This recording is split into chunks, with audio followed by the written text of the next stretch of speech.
గత నెల 15 రోజుల నుంచి నీటి విడుదల చేయకుండా రైతులను అరిగోసపెడుతున్న రేవంత్ ప్రభుత్వం ఇప్పుడు మేము పంట పొలాలు వేసుకోవాలంటే నీళ్లు లేక చాలా ఇబ్బంది పడతా ఉన్నాం. అసలు కాంగ్రెస్ వచ్చి నుండి ఒక్క చుక్క నీటిని కూడా విడుదల చేయలేదు. మరి కాంగ్రెస్ నిద్రపోతుందా గుడ్డిదా అర్థం కావట్లేదు.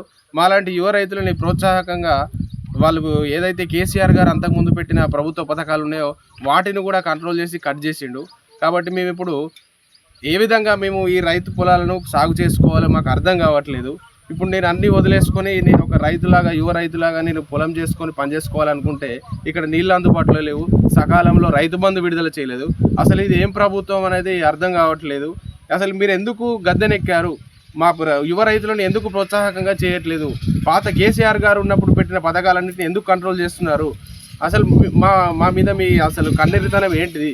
అంటే రైతులు బతకూడదా? రైతులే రాజ్యానికి వెన్నెముక. ఈ విషయాన్ని ఎలా మర్చిపోయింది ఈ రేవంత్ ప్రభుత్వం? మమ్మల్ని దృష్టిలో పెట్టుకొని మాకు సకాలంలో నీళ్లు విడుదల చేయాలి. మాకు రైతు బంధు కూడా అందరికీ మీరు ఏదైతే లిమిట్ పెట్టారో దాని ప్రకారం ఏదైతే మీరు అమౌంట్ ఇంత అని చెప్పారో దాని ప్రకారం విడుదల చేయాలి. లేకపోతే మాత్రం మా రైతుల కోసం ఖచ్చితంగా మీ కాంగ్రెస్ ప్రభుత్వానికి తగులుతుంది. ఇది మాత్రం మీరు ఖచ్చితంగా గుర్తుపెట్టుకోవాలి.